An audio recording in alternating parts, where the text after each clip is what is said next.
재직자와 가정생활.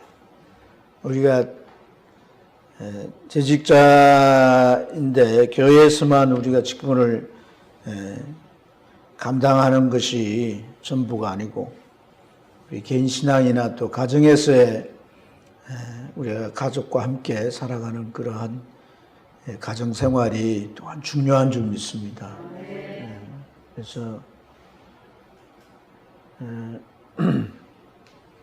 이 가정생활에 대한 것들을 좀 우리가 살펴볼 수 있는 말씀이 사실 디모데전서 3장은 직분자에게 아주 중요한 말씀이잖아요. 그렇죠? 목회자든 또 다른 재직이든 이 말씀에 보면 자기 집을 잘 다스려서 자녀들로 하여금 모든 공손함으로 복종하게 하는 자라야 좋은 감독이 될 수가 있고 자기 집을 다스릴 줄 알지 못한 것이 하나님의 교회를 돌볼 수 있겠느냐. 집사들은 한 아내의 남편이 되어서 또 자녀와 자기 집을 잘 다스리는 자라. 여기 말씀에 보면 집을 잘 다스리라고 하잖아요. 그죠? 가정을 잘 이렇게 운영해서 세워가라. 그러한 말씀인 줄 믿습니다. 서점이 대표적인 가정 일하기라고 하기에는 좀, 근데, 어쨌든 이 고넬로라고 하는 이 사람이 자기 가정을 믿음 안에 잘 세워서 하나님의 큰 구원과 성령의 은혜를 받게 되는 역사를 우리가 사도행전 10장에서 볼 수 있지 않습니까? 그죠? 그 고넬로 가정을 가만히 보면 고넬로가 하나님 앞에서 경건해가지고 온 집안과 더불어 하나님을 경외했다 그랬어요. 온 가족이 다 하나님을 섬기고 경외하는 그런 가족이, 이게 이제 고넬로라고 하는 사람의 그런 리더십이죠. 가정을 꾸려가고 운영해가고 가족들을 이렇게 신앙의 세계로 이렇게 인도한 이러한 이 고넬로임을 볼 수 있습니다. 그래서 그의 신앙생활하는 모습이 어려운 사람이 백부장 정도니까 군인이지만 월급도 좀 많겠죠. 일반 병사들보다. 어쨌든 이런 직위에 있는 사람이다 보니까 자기가 있는 재물을 가지고 지배하는 나라잖아요. 지배하는 나라. 로마 군인이니까. 그래서 가난한 사람들을 많이 구제하고 또 이런 선행뿐 아니라 하나님 앞에 항상 뭐 했다고 그랬어요? 기도했다. 그러니까 유대인들이 하루에 3번씩 기도하는데 아마 그도 그런 걸 배워가지고 하나님 앞에 기도하는 그런 생활을 했던 거예요. 근데 놀라운 체험을 하게 되죠. 그 제9시 기도 시간에 기도를 하는데 천사가 나타나서 그걸 부르는 겁니다. 깜짝 놀라가지고 두려워하면서 바라보게 되니까 고넬로야 이름을 부르면서 그를 찾습니다. 그래서 고넬로가 주여 무슨 일입니까? 선생가 뭐라고 말했다고요? 내 기도와 구제가 하나님 앞에 뭐 되어? 상달되어서 기억하신 바 되었다. 참 우리가 깨달아야 되는 건 하나님 앞에 상달돼야 되는 거예요. 올라가지 못하는 게 있을 수 있는 거예요. 하나님 앞에 끝까지 상달돼야 되는. 그래서 상달되어서 하나님이 기억하니까 때가 되면 하나님께서 이 고넬로와 그 가정에 은혜를 베푸시는 거거든요. 그래서 요바에 가면 베드로라고 하는 하나님의 종이 있는데 그를 청하여 내 집에서 이제 가정 천국 집회를 열라는 거죠. 그래서 종하고 자기 하인을 보내가지고 모셔왔는데 모셔와서 가족뿐 아니라 친척들 그리고 친구들까지 지인들까지 다 불러 모아가지고 집에서 이제 복음을 듣게 되는데 그 순간 성령이 역사하시죠. 성령이 임하여서 그 자리에 있는 모든 사람들이 다 성령 받게 되는 거예요. 그러니까 구원받은 건 말할 것도 없고 성령을 받게 되어서 그야말로 그 가정이 이방인 중에 최초로 크리스찬 가정이 된 거예요. 이것이 놀라운 일인 줄로 믿습니다. 그런 유대교의 영향을 받아서 유대교를 배워가지고 신앙생활을 시작했지만 하나님은 이제 유대교는 옛 종교잖아요. 그죠? 하나님은 다시 예수님을 통하여 자기 백성들을 믿음의 세계 안으로 끌어 들여놓은 것이 이제 기독교죠. 기독교. 이 기독교의 이제 중요한 멤버가 되게 하시는 이런 놀라운 은혜가 있었다 하는 거예요. 이러한 것이 이 고넬로가 가정을 잘 다스려서 이렇게 하나님의 은혜가 올 때 모두가 그 은혜를 받을 수 있도록 했다 하는 것으로 우리가 깨달을 수 있습니다. 이제 우리가 이 가정 생활에 대해서 같이 이제 나누는데 어떤 내용들을 나눌 건가 하는 거예요. 우선 가정에 대한 우리가 이해가 있어야 되겠죠. 그죠? 내가 생각하는 가정도 있겠지만 기독교에서 말하는 가정은 뭔가? 성경적인 가정 생활은 또 어떤 건가? 이 세 가지는 한 7가지의 내용들로 쭉 살펴보게 되는데, 이제 이 가정에 대한 기본 이해는 가정의 가치나 목적, 세운 목적 이런 걸 살펴보지만 성경적인 가정 생활은 가정에서 뭘 해야 되는가 이런 것들, 가족의 관계에 있어서 부부나 자녀들을 어떻게 해야 되는가, 가정에서 또 이제 어떤 일들을 하면서 하나님 앞에 내 가정의 사역이 이루어져야 돼.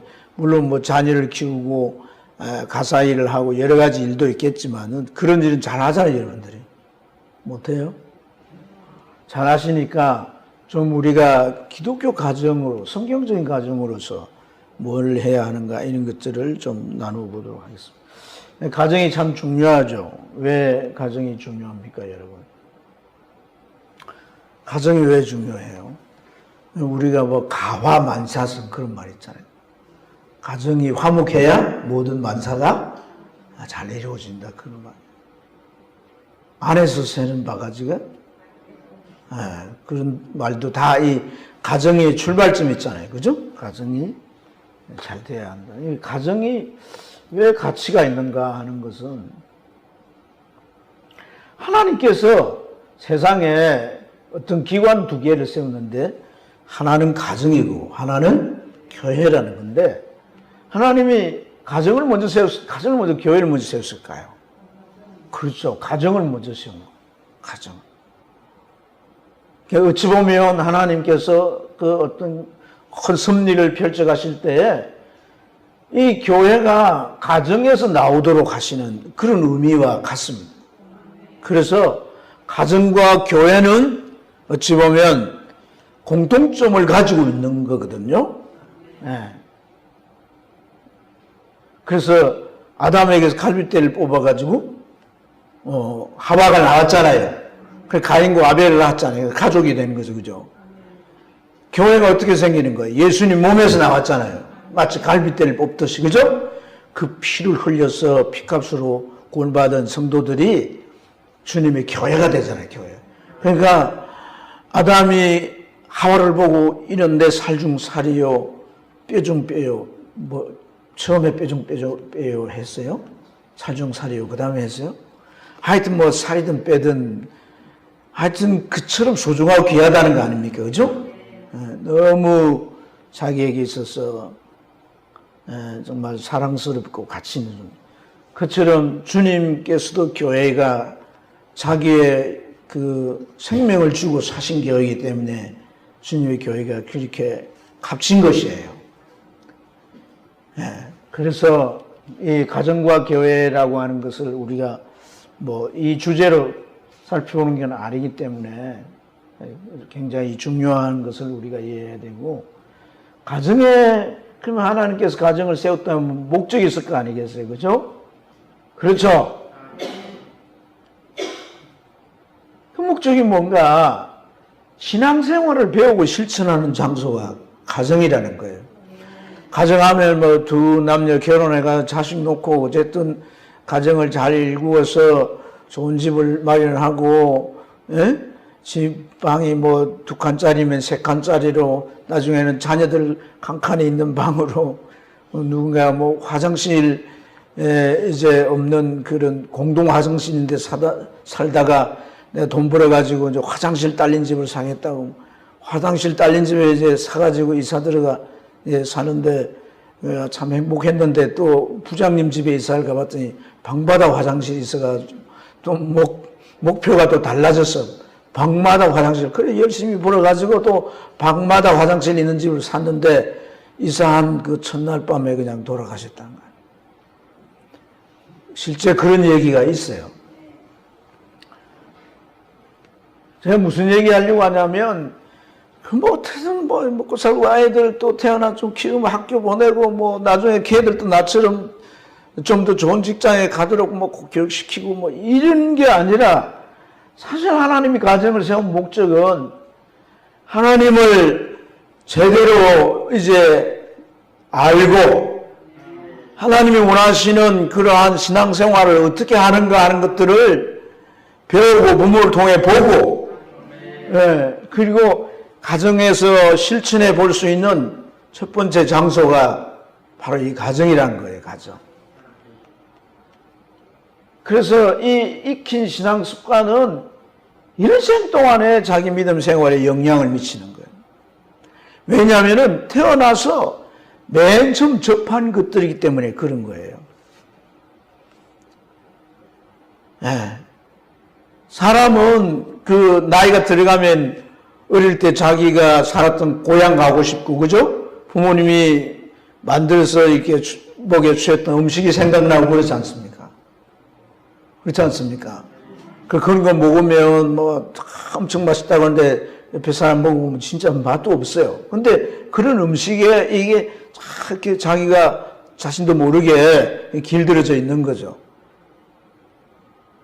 그처럼 우리 신앙생활에 대한 이런 것들도 가정에서 바르게 이렇게 신앙 지도를 하게 되면 그것이 일생의 믿음 생활에 영향을 미치는 거예요. 왜냐하면 어떤 하나의 일은요, 반복을 해서 습관이 되고 그래서 자기의 신앙의 하나의 행성이 되는 거예요. 그렇지 않습니까? 그러니까 뭐 예를 들어서 기도를 할 줄 안다, 예배를 들을 줄 안다, 뭘 할 줄 안다 이렇게 하는 것들이 이제 가정생활 속에서 잘 훈련되어 있으면 중간에 예수 믿는 사람하고는 엄청 다르다는 거예요. 그 사람들은 그런 신앙생활을 익히기까지 많은 이제 버릴 걸 버려야 되고 끊을 걸 끊어야 되고 이렇지 않습니까? 그런데 어릴 때부터 이렇게 신앙생활 했던 사람들은 자연스러운 거예요. 헌금하는 것도 그래요. 지금까지도 우리 교인들 보면 뭐 11조 생활 이게 의무적인 건데도 못하는 사람들이 많거든요. 네. 집사직분을 받아서도 못해요. 못해. 네, 그 벌벌 떨려서 못하는 거지.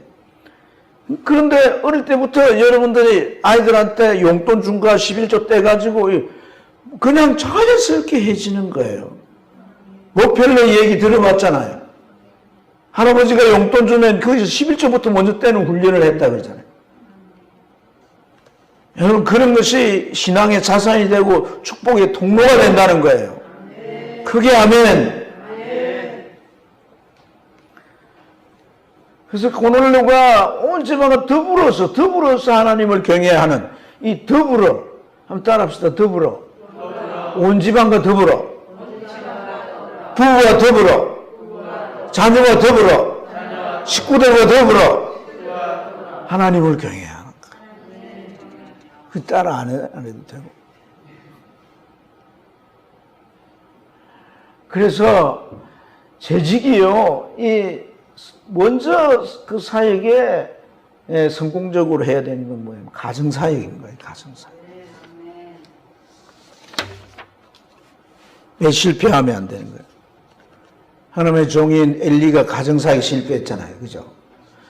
그래서 하나님은 그 자녀들을 쓰지 않고 사무엘을 썼지만은 사무엘 역시 어린 시절에 엘리 밑에 들어가가지고 엘리가 자기 자녀들을 교육하는 걸 제대로 보지 못했기 때문에 사무엘은 진짜 온전한 사람이지만 그 자녀들이 잘못되게 돼요.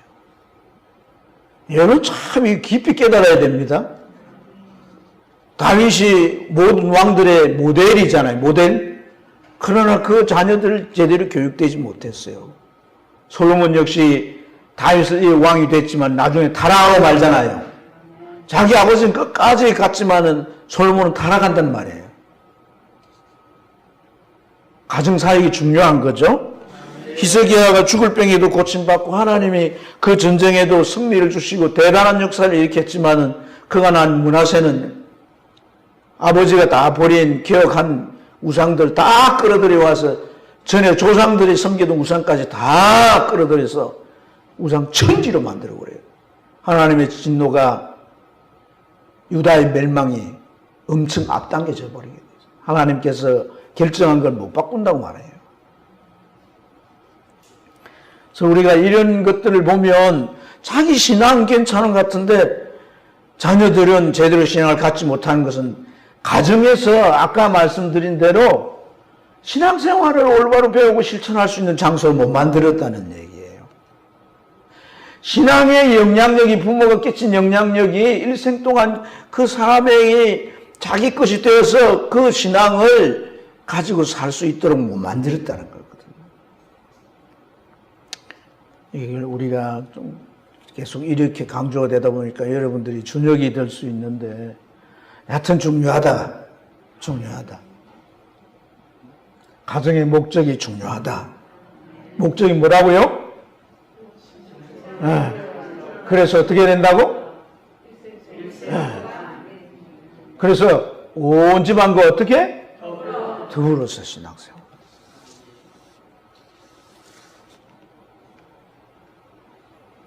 자, 그래서 이 조 레오날드라고 하는 분이 가정을 세운, 기독교 가정을 세운 목적에 대해서 말씀을 해요. 한번 읽어보십시다. 큰 소리로 시작.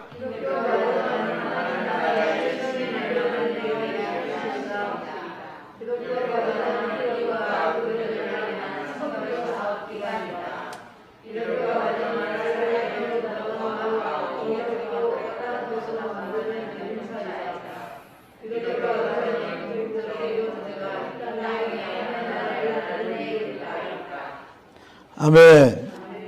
여러분, 이 목적이란 말이 뭐예요? 가정이 뭐 하는 곳이냐는 거예요. 그래서 뭐 하는 곳이냐라고 하는 그 철학과 가치관을 갖는 거예요. 그래서 기독교 가정이란 게 하나님 나라 시민을 만들어내기 위한 실험실이야. 실험실이 뭐 하는 곳이에요? 예? 어떤 발명품을 위해 가지고, 그죠? 계속 실험하죠. 그러면 실패도 하고 계속 그러다가 또 발전하고 그러면서 하나의 완성품이 나오게 되는 거잖아요. 그렇죠? 마찬가지로 정말 이 하나님의 나라의 시민이 되도록 하는 일에 있어서 그 하나님의 나라 시민이 되는 그 과정들, 그러한 내용들을, 그런 하나님 나라의 시민의 가치나 법과 기준들을 끊임없이 가르치고 적용하는 거란 말이에요. 가정에서. 그러니까 여러분들은 산상보훈을 다 외워야 돼요? 안 외워야 돼요? 팔복과 산상보훈을 외워야 돼요? 안 외워야 돼요? 그럼 다음 주에 외워오세요. 산상보훈을 외워야 돼요. 우리 산상보훈을 외워야 돼요. 네. 산상보훈의 말씀은 마태복음 5장부터 7장까지잖아요. 제가 요즘 갱년기가 와가지고 조금 끌게요. 예? 이쪽은 안 춥다고 저쪽엔 춥다 그러고 이쪽은 나와 같이 갱년기인가? 조금 이따 해드릴게요. 담요를 하나 갖다 드리세요. 예. 아니면 이쪽에 있는 이불을 하나 덮어드릴게요. 그러니까 여러분, 이 시민이 천국 시민이라는 게 세상에 있는 법으로 되는 게 아니잖아요.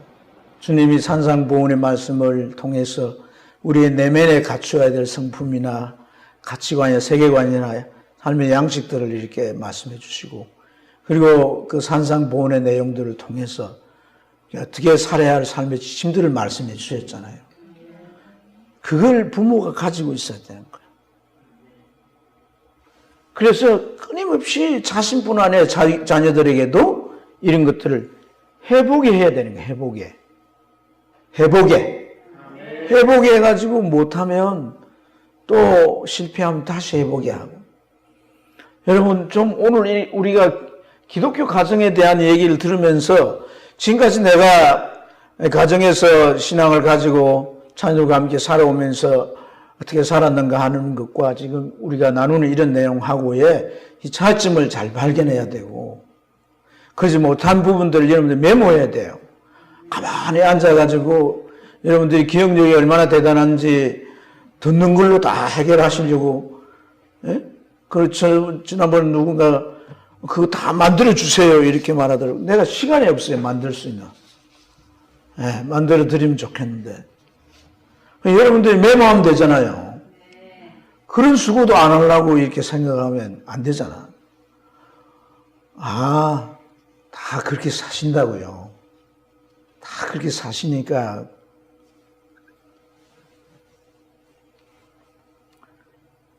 기독교 가정은 이웃과 동료를 향한 선교선. 우리가 가족들이 연합을 해가지고 전도해 본 적이 있어야 합니다. 가족들이 연합해가지고. 네. 그리고 이 사회를 참 좀 건강한 사회, 어려운 사회, 따뜻한 사회를 만드는 그런 일을 개인찬을 이끌어주는 거잖아요. 이끌어주는. 우리가 먼저 이렇게 하게 될 때에 그런 선한 영향력이 끼쳐지게 되는 줄로 믿습니다. 궁극적인 목적은 이제 하나님 나라 시민 만드는 하나님 나라를 이 땅 위에 이루는 데 있는 거죠. 시민이 돼야 그런 나라가 되는 거죠. 미국의 시민으로서 자질을 갖출 때 미국이라는 나라가 있을 수가 있잖아요. 그럼 미국 시민이 저 뭐 가난한 나라, 미개한 나라 시민의 수준밖에 안 되면 미국이 될 수가 없잖아요. 미국이 지금 대표적인 나라라는 얘기가 아니고 어떤 1등 국가라고 하면 1등 시민이 돼야 되는 거거든요. 그렇지 않습니까? 그래서 우리가 기독교 가정의 목적이 뭔가를 좀 우리가 깊이 깨닫고 우리 마음에 좀 이렇게 새겨야 할 줄로 믿습니다. 그래서 이제 우리가 성경적 7가지를 살펴보겠는데요. 자, 한번 읽어봅니다. 하나. 고린도서 11장 3절에 보면 아내의 머리는 남편이고 남편의 머리는 그리스도, 그리스도의 머리는 하나님이시다. 그래서 이 결과적으로 이 가정에 남편의 아내나 뭐 사실 뭐 머리가 누구냐 이것보다도 진짜 머리는 누구란 거예요? 하나님이라요. 하나님.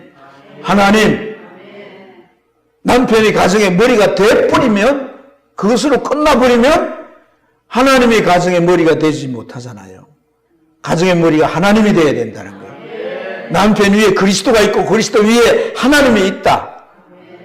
머리가 이렇게 하나님이시다는 거예요. 이 개념이 중요하죠. 그죠? 그래서 왜 그런가? 가정을 만드신 분이 하나님이시란 말이에요. 또 가정을 세운 목적을 가지신다는 거예요. 하나님 만들어서 목적을. 그리고 하나님은 아버지시자 공급자시잖아요. 그렇죠? 그래서 하나님께서 가정의 주인이라는 걸 우리 인정을 해야 되는 것이고, 하나님이 가정을 세우고자 하는 그 명령과 뜻 뭐예요? 하나님의 나라가 이루어지도록 천국 시민이 되는 거잖아요. 그렇죠? 그렇게 되도록 해야 되는 것이다 이 말이죠. 예? 그래서 자녀들도 공손함으로 복종하게 되어야 한다. 이 주인이란 말 속에서 우리가 깊이 깨달아야 되는 게 주권입니다. 주권. 요즘 우리가 자녀들에게 많은 자유를 줘요. 자녀들이 마음대로 하도록 이렇게 합니다. 여러분, 그것이 나중에는 방종으로 갈 수 있습니다. 주권은 나의 주권도 하나님께 있고 자녀들의 주권도 하나님께 있어요. 이것 제대로 훈련 안 되면요, 지 멋대로 마음대로 살다가 줄 끊어진 연처럼 나중에 시궁창에 빠질 수도 있고요. 큰일 납니다. 큰일 나.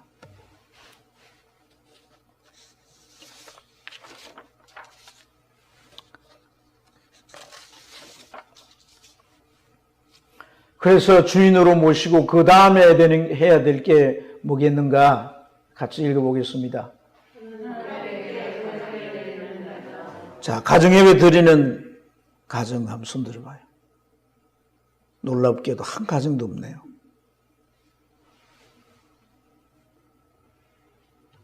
가족이 다 안 들여서 그러나요?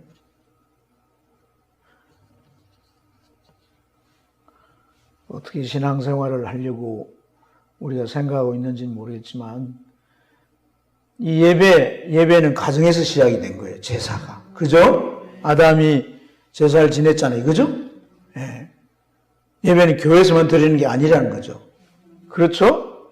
그래서 가정에서 하나님을 섬김을 배우고 가족의 정체성, 소속감, 유대감, 가족의 등 천국 패밀리의 삶을 알아갈 이 가정에서 예배를 통해서 그런 것이 교육되어지고 나누어지고 확인되어지고 또 기도하면서 그렇게 세워져 가야 된단 말이에요. 아멘? 그래서 여러분 이 현대 가정이 붕괴되는 이것이 다른 면에서 우리가 원인을 찾을 게 아니고 신앙이 무너져 그렇고요. 그런 신앙을 세워주는 가정예배 이런 것을 너무나도 우리가 그걸 가볍게 여기고 그 크게 생각 안 하고 이러기 때문에 이게 하나하나 무너지는 거예요. 그래서 가정예배의 회복이 정말 여러분 이 가정의 회복이 뭘 깨달아야 됩니다. 나 혼자밖에 안 합니다. 혼자 예배 드리세요. 시간 정해놓고. 혼자서. 할 수 있습니다, 여러분. 시간이 없는데요. TV 볼 시간, 연속극 볼 시간 다 있잖아요. 그렇지 않습니까? 그렇잖아요. 잠자는 시간 조금 줄이면 되잖아요. 시간이 없어 못하는 게 아니란 말이에요. 자, 한번 읽어봅니다. 빌레 그람 목사님 이런 말을 했어요. 시작.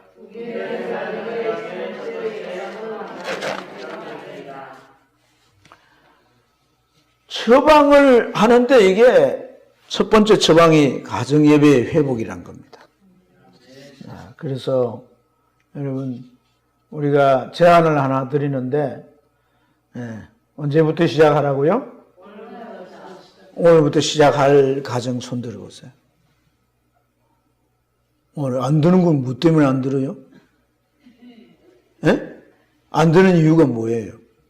자, 우리 김 집사 가정에서 안 드는데 이유를 한번 말해봐요. 안 드는 이유. 가정예배 안 드리겠다. 무슨 이유예요? 우리 가정은 아무 문제 없어요? 아니, 이유가 있을 거 아니야. 그죠? 가정예배 안 드려도 될 만큼 성령 충만한 가정의 모든 가족이? 우리가 신앙생활 하면서요, 순종하는 자세가 필요합니다. 순종하는. 자기 생각을 가지고 이리저리 피해가거나 딴 생각을 갖는 게 신앙의 좋은 모습이 아니에요. 순종. 예만 있고 아니요가 없다 그랬어요. 좋은 일이잖아요. 하나님을 예배하자는 일이잖아요. 그럼 제가 지금 가정예배 얘기하는 이게 뭐 우리 가정에서 뭐 나쁜 짓을 하자는 얘기가 아니잖아요. 복을 받는 길로 가자는 거잖아요. 주저할 필요가 없는 거 아닙니까? 안 드리고 있다면 드려야 되는 거다. 형식에 너무 얽매이려고 하지 마세요. 자유롭게 해도 되는 거예요. 그리고 가족 구성원들이 예배 각 부분을 맡아서 하도록. 예배에 참여자가 되도록. 이제 예배 후에 교제 시간을 갖는 게 중요합니다. 그래서 이 교제 시간을 통해서 자녀들과 함께 같이 얘기하고 부부지간에 얘기하고 가족들과 함께 무슨 이제 나누지 못할 얘기 없이 서로 나누게 되면 자식이 부모의 마음을 알게 되고 부모가 자식의 마음을 이해할 수 있고 고민이 뭔지도 알 수도 있고 이런 시간이 그런 시간이 없이 여러분 자녀들한테 느닷없이 가가지고 네 요새 고민이 뭐냐? 너 관심사가 뭐냐? 말 안 하는. 말해요? 전혀 안 합니다. 당신은 그저 돈 벌어가지고 학비나 대주 용돈만 주면 돼. 딱 그런 거예요. 자녀와의 관계가 회복돼야 됩니다. 여러분, 내가 호적에 내 자식이라고 이름 그 밑에 달려 있다고 연구한 내 자녀가 아닙니다. 관계지, 관계. 얼마나 친밀한가, 얼마나 신앙적으로 통하는가, 이게 중요한 거지. 그래서 시편 127편에 보면 하나님이 세우면 이런 가정이 된다는 거예요, 이런 가정. 집에 가서 한번 읽어보기 바랍니다.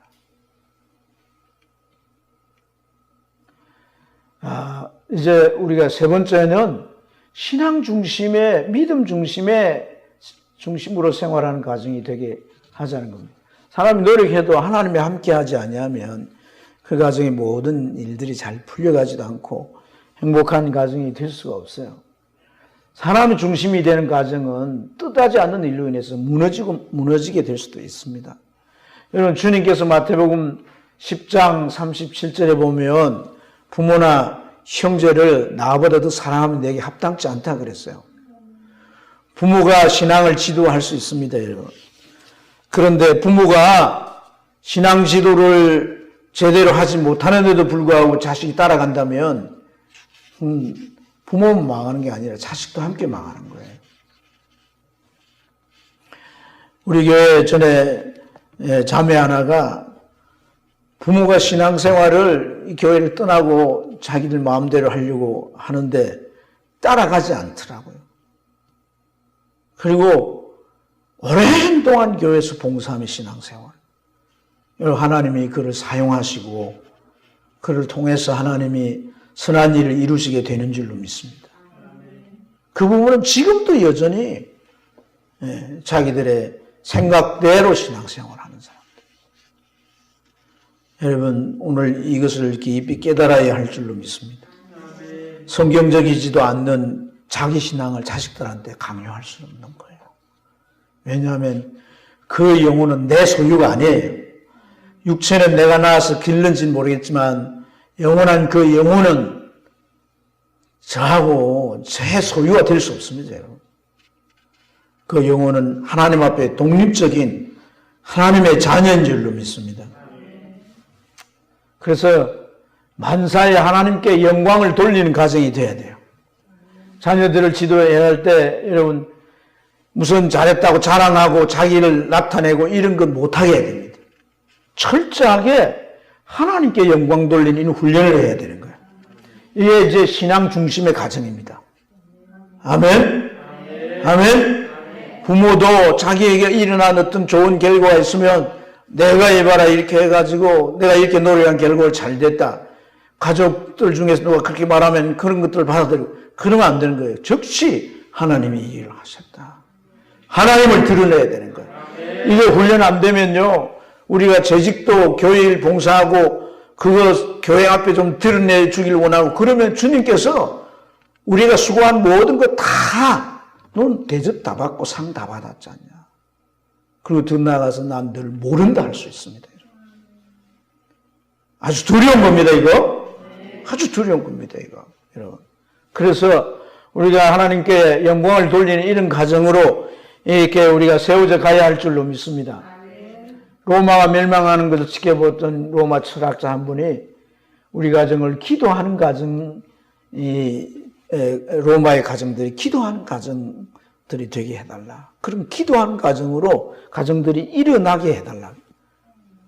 로마라는 나라가 어떤 나라예요? 그리스의 철학과 그 그리스의 학문을 다 자기 걸로 만들었어요. 주변 나라 정복해가지고 그 나라의 물질, 경제, 문화 모든 걸 사람들까지도 노예로 삼아서 자기들이 다 자원을 만들었잖아요. 그런 나라가 로마입니다. 그 나라가 멸망해 갈 때 왜 이 철학자가 신이여 기도하는 가정을 이 로마에 다시 일으켜달라고 했겠냔 말이에요. 신앙 중심이 안 되면 설 수가 없는 겁니다. 설 수가 없는 거.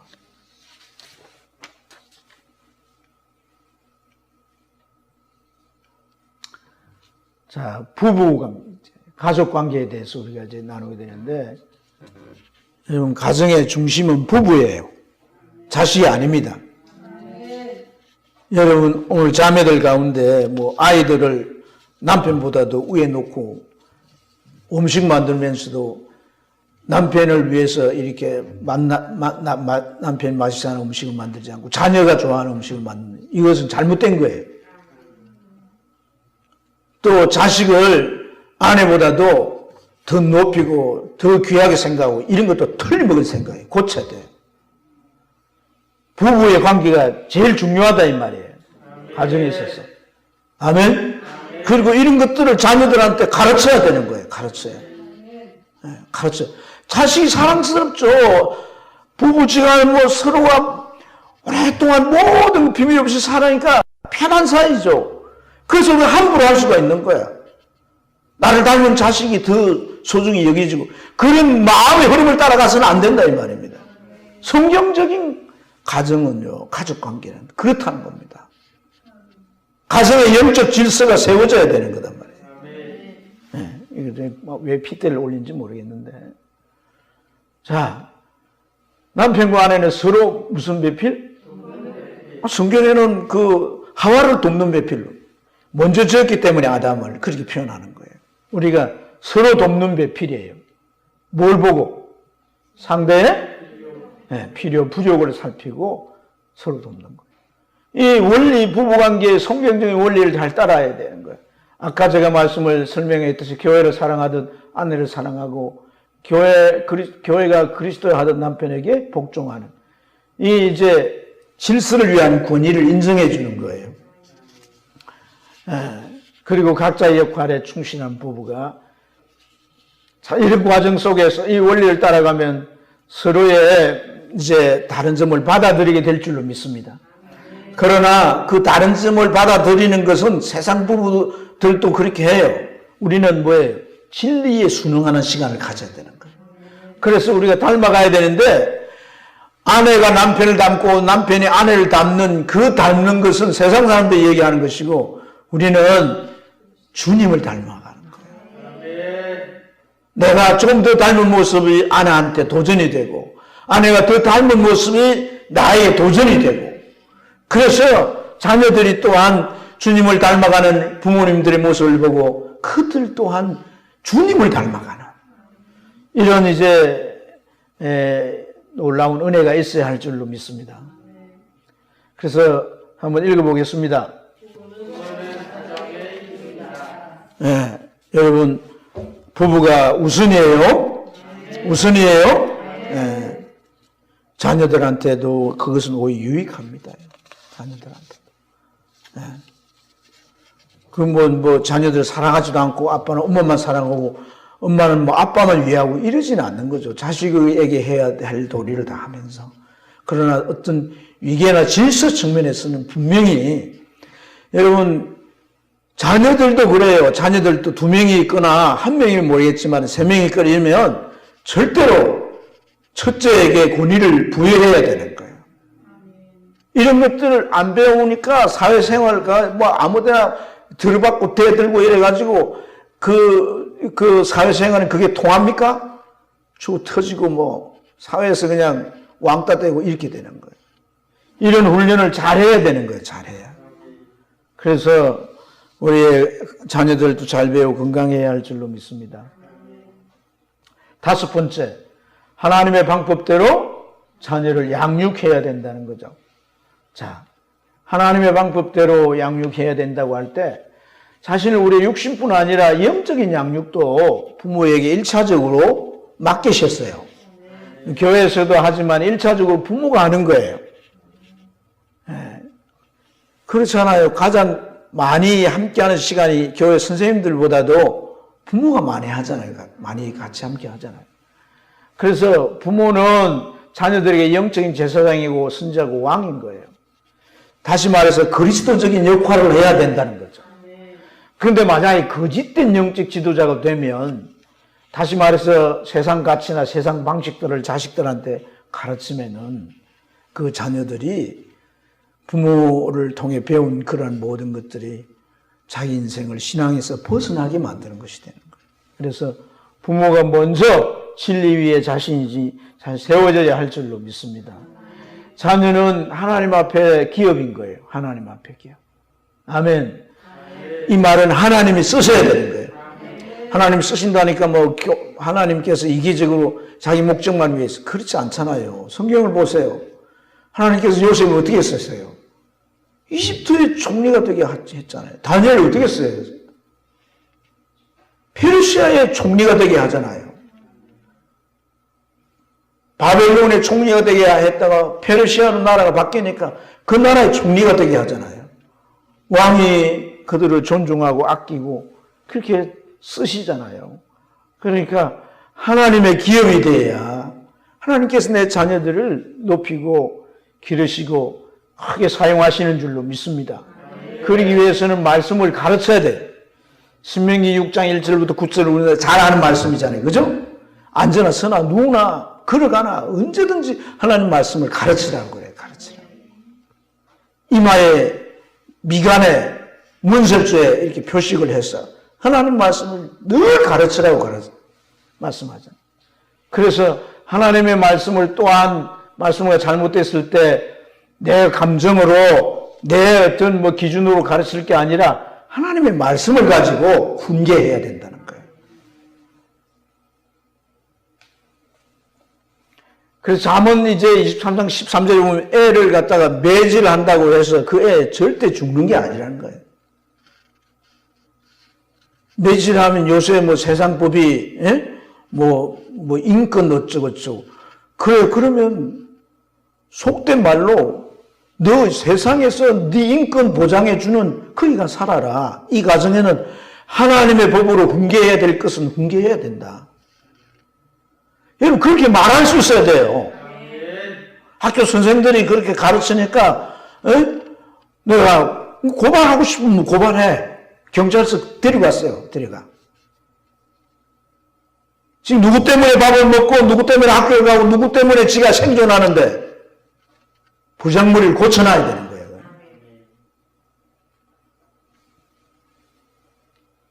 훈계해야 됩니다. 훈계해야 됩니다. 자녀들은요, 끊임없이 행동을, 반복된 행동을 하는데, 그거는 잘한 것도 있지만, 잘한 것보다는 못하는 게 더 많아요. 그래서 우리가 훈계하는 게 화내라는 게 아니잖아요. 그렇잖아요. 주의 진리로 옳고 그름을 이렇게 가르쳐 주는 거죠. 네.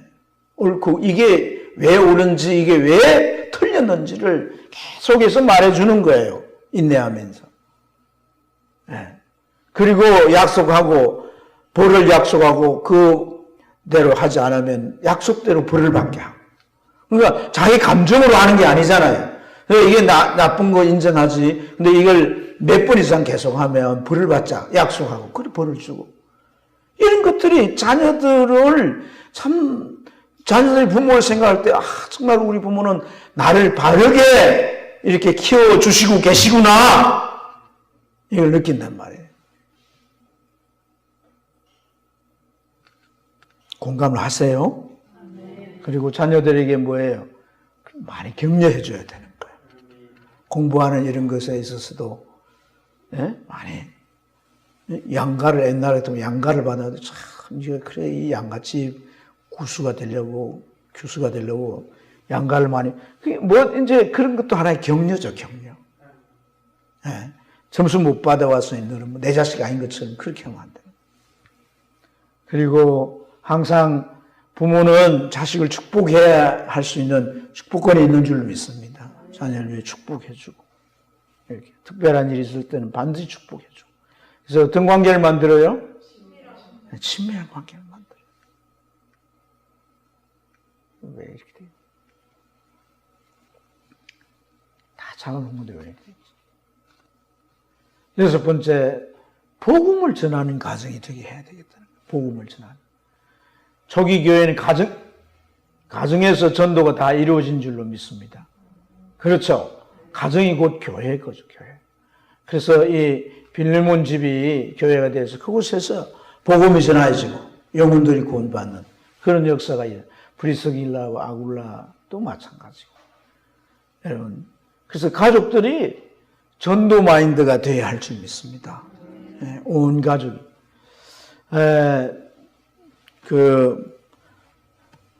제가 이제, 우리 이제 자녀라서 예를 들기가 좀 송구스러운데, 작은 아이 가정에 제가 학교를 공부하러 가면서 이렇게 보잖아요. 제가 이렇게 보니까. 어떻게 이제 이 전도에 대해서 하냐니까. 큰 소녀가 학교를 가서 이렇게 학생들하고 교제를 하고, 또 처음에는 유치원 다니는데, 그 부모 가운데 맞벌이 한다고 돌봐줄 사람이 없는 거예요. 할머니, 할아버지도 없고. 그러니까 저희 손녀아이가 걔를 데리고 와서 같이 놀아주고, 그러니까 이제 저희 작은 딸이 걔를 케어를 해주는 거예요. 그리고는 그 아이에 대해서 이렇게 정성을 다해서 해주니까 부모가 고맙잖아요. 너 어디 지냈냐, 누구한테 지내고, 걔가 어떤 애인가를 알아보니까 내 자녀가 케어하고 있는 것이 나쁠 게 없는 거예요. 그런데 자기 자녀에게 해준 여러 가지 것들이 고마우니까 마음이 열리는 거죠. 그런 시점에 이제 부모와 이렇게 만나서 차도 마시고 식사도 하고, 더 교제가 친밀해지니까 여행도 같이 가는 거예요, 두 가정이. 그래서 나중에 자연스럽게 교회에 나오게 되는 거예요. 그래서 저희 아이 가정이 세종에 살다가 대전으로 왔는데 따라 이사를 오는 거예요, 따라서. 이사를 와가지고 함께 교회를 다니는 거예요. 그래서 작은 아이네 가정에 이제 셀을 하는 셀 리더인데 그 셀에 이제 식구가 돼가지고 아주 또 귀한 역할도 하면서 이렇게 하는 거예요. 그게 한 가정만이 아니고 계속 그런 일을 하는 거예요. 그러니까 전도가 뭐예요? 자녀가 부모와 연합해가지고 전도하는 거예요. 그래가지고 지난번 저희 집에 왔을 때 금요철화에 참석했는데 얘가 요 옆에 여기 앞에 여기에 무릎을 꿇고 앉아가지고 울면서 기도를 하길래 지네 엄마 아빠가 뭐 얘를 구박을 했나 왜? 제 사모가 저를 불러와 기도 좀 해달라고. 왜 그러냐고 그러니까. 아니 자기 친구 중에 전도가 돼야 되는데 그 친구 영혼을 생각하니까 너무 불쌍해서 운다는 거예요. 그래서 저를 보고 기도해달라고 해서 제가 가서 기도를 했는데 그 영혼을 사랑하는 마음이 이제 전도를 하는 가운데 부모가 함께 이렇게 전도를 하는 가운데 영혼 사랑하는 마음이 생기는 거예요.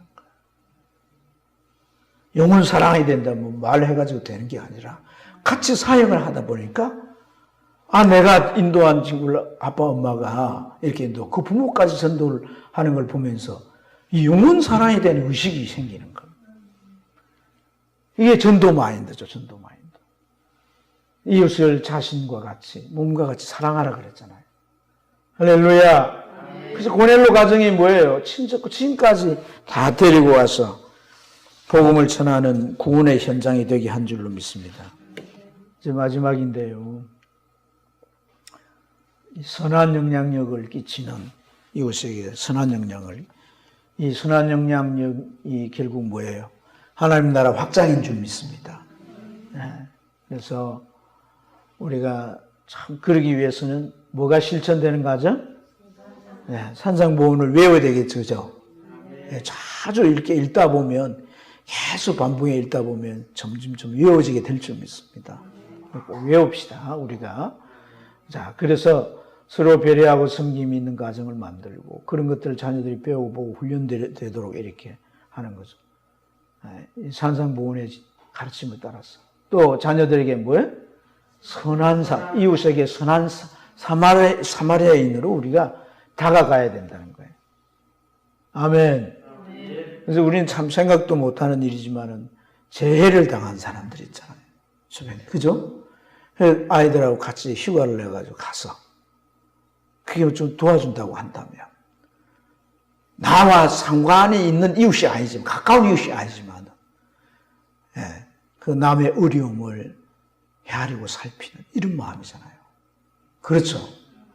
우리가 이런 일도 한번 시도를 해보는 게 참 좋겠습니다. 아멘? 뭐 이제 이 동네 지역 가운데도 뭐 예를 들어서 아주 정말 그 가슴 아픈 어려움을 당한 일이 있을 거 아니겠어요. 그렇지 않습니까? 그럴 때 우리 가서 가족들이 먹을 걸 사들고 가서 잘 모르지만 뭐 내가 가난하면 뭐 조금 넣어도 되는 거죠. 봉투 넣어서 위로한다. 이게 선한 영향력인 거죠. 선한 영향력. 네. 또 이제 우리가 선한 영향력이란 개념을 가지고 연결해 보면서 자녀들이 방종하면 안 됩니다. 자유를 절제시키고 올바르게 그 자유를 쓸 수 있도록 이렇게 해야 할 줄 믿습니다. 결국은 이제 뭐 선한 영향력이라는 봉사인데 이 봉사는 성숙의 척도입니다. 성숙. 그래서 우리가 참 봉사는 이런 선한 영향력을 가정 중심으로 이루어져 가야 할 줄로 믿습니다. 자와 케이크를 드시고